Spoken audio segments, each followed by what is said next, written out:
he hecho algunas lecturas sobre las biografías que hay sobre él.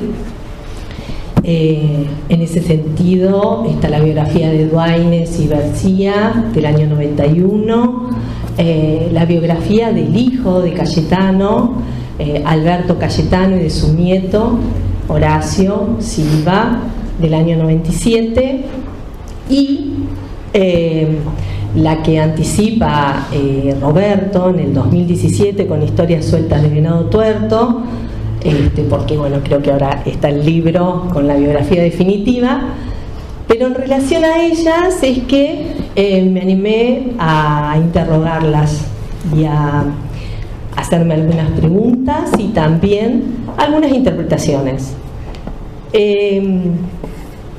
Bueno, en principio Cayetano nace oficialmente el 7 de agosto de 1868, y digo oficialmente porque después voy a volver sobre ello, en San Carlos.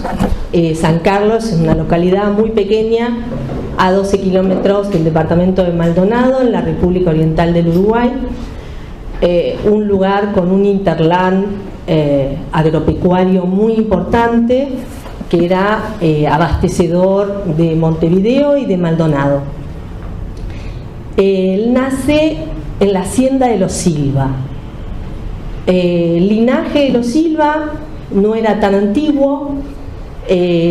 Francisco Silva había venido de Portugal a principios del siglo XIX y se había casado con Luisa Herrera, brasilera por parte de madre, y de San Carlos por parte de padre. Ahí establecen una hacienda que, además de los negocios agropecuarios, tiene esclavos, como era propio de la época. Una de las esclavas va a ser Natalia Silva, la madre de Cayetano. En el momento que nace Cayetano, 1868, la esclavitud ya se abolió en Uruguay, en 1842, antes que en Argentina. Sin embargo, era propio de los esclavos seguir en relación a las propiedades de sus amos, seguían trabajando con ellos. Y Natalia sigue trabajando con la familia Silva. Ustedes dirán, Silva, bueno, sí, porque la esclavitud anulaba a las personas en tanto sujetos de derecho y en tanto propiedad cosificada de alguien, llevaban el apellido de la familia que los había comprado. Entonces Natalia tenía ese apellido. En el acta de bautismo en la iglesia de San Carlos de Borromeo de San Carlos figura hijo de Natalia Silva, hijo natural, y como característica de Natalia ponen morena. También el tema de la esclavitud era un tema invisibilizado en Uruguay como en Argentina. San Carlos es un pueblito muy chiquito, en ese momento no tenía más de 4.000 habitantes. Y esta familia, bueno, tenía la hacienda, pero también tenía su casa en el pueblo.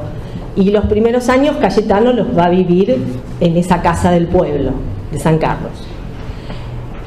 Digo oficial porque resulta que en la biografía que escribe su hijo con su nieto, la termina su nieto, su hijo durante mucho tiempo no tiene dinero para editarla y finalmente, fíjense que empieza en el año 53 y se termina de editar en el año 97 la biografía. Y él dice, en realidad mi padre no nació en esa fecha, nació en 1873. ¿Y por qué dice esto? Dice, bueno, en el acta de casamiento de mis padres, con Filomena Santanelli, en Rosario, en 1896, él dice que nació un 8 de agosto de 1873. En la libreta de enrolamiento de 1811, él también dice lo mismo.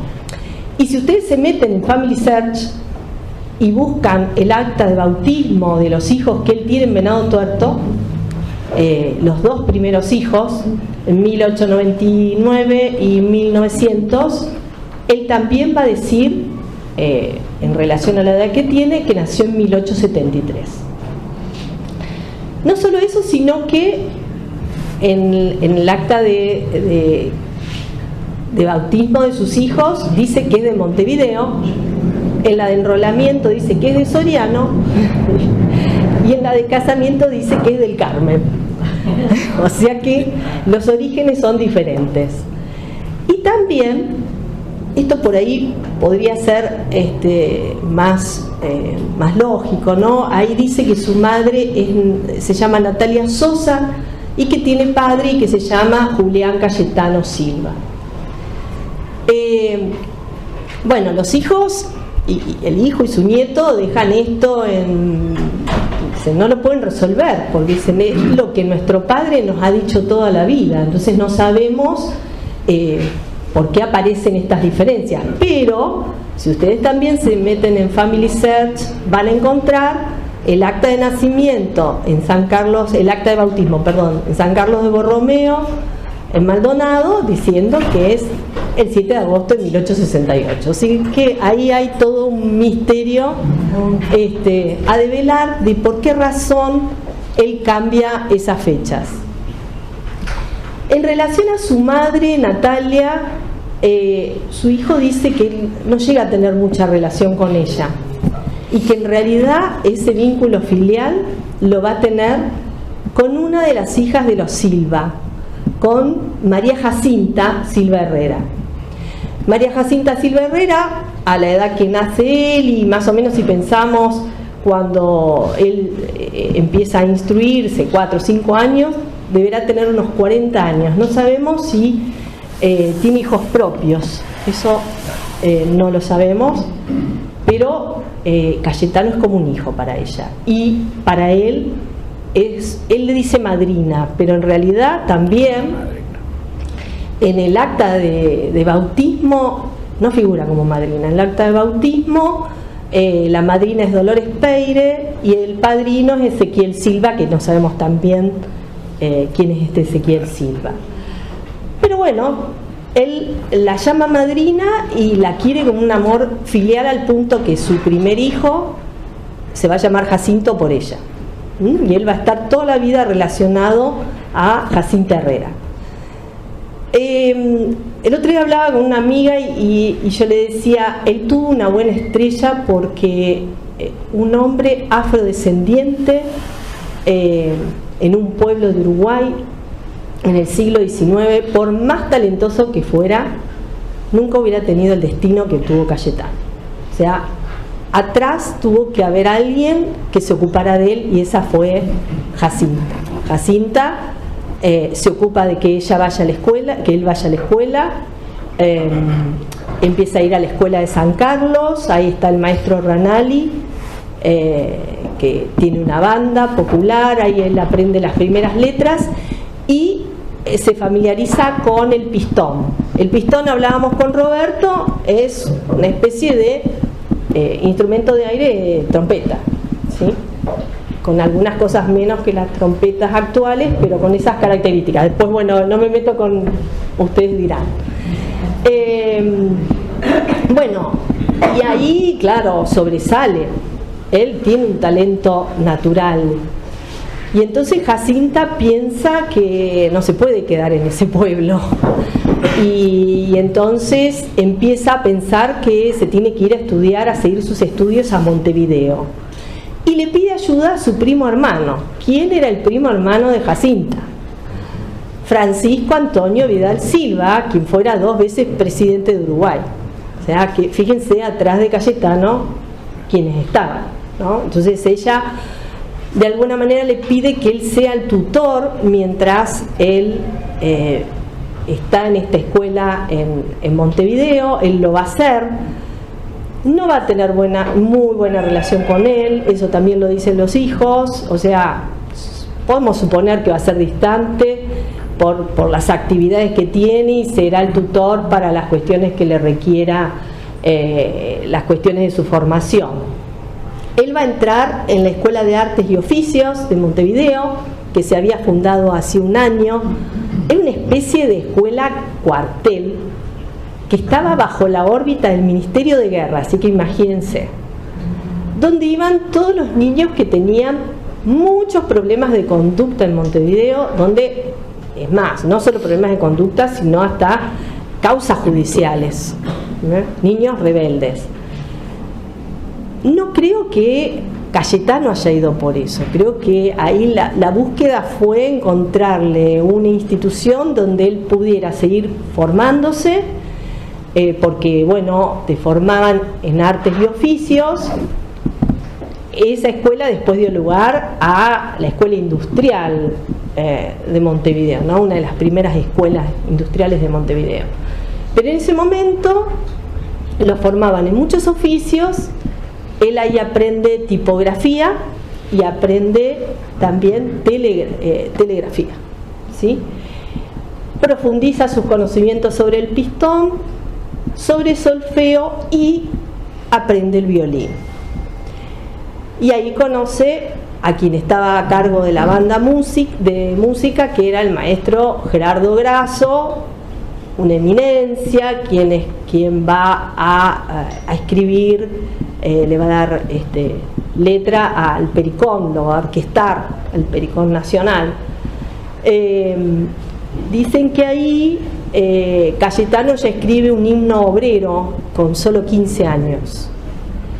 Pero bueno, el régimen en esa escuela, como les decía antes, era sumamente estricto, una gran disciplina, y Cayetano para 1888 decide irse con un compañero, se van a Río Grande do Sul, se embarcan en la banda de Sampaio, que está dentro de un buque escuela armada de la Armada Brasilera, y suponemos que es por ahí donde Cayetano empieza a viajar, porque se sabe que Cayetano conoce España, conoce Italia, conoce Francia, al punto que hablaba francés, hablaba italiano, y no solo italiano, hablaba varios dialectos italianos.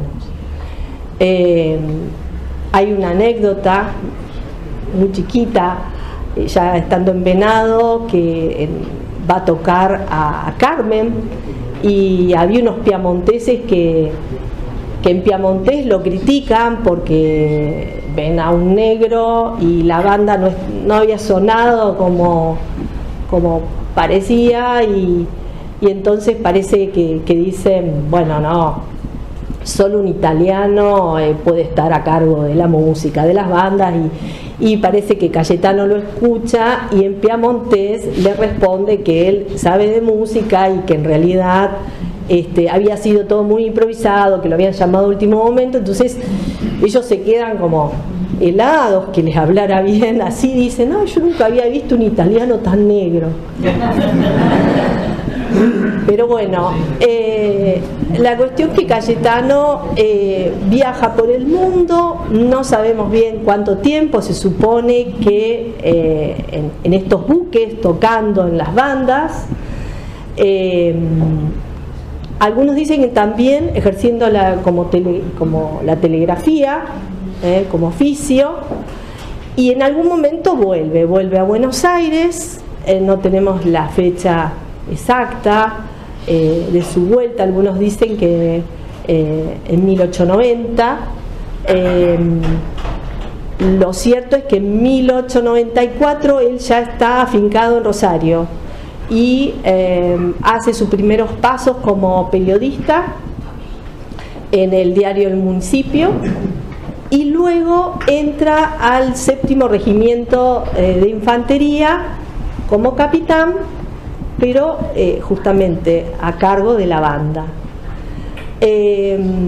Ahí está un año, no se adapta a las condiciones del cuartel, más allá que él no está en igual condición que sus compañeros, porque bueno, él aún no tiene la ciudadanía, tampoco es parte del ejército.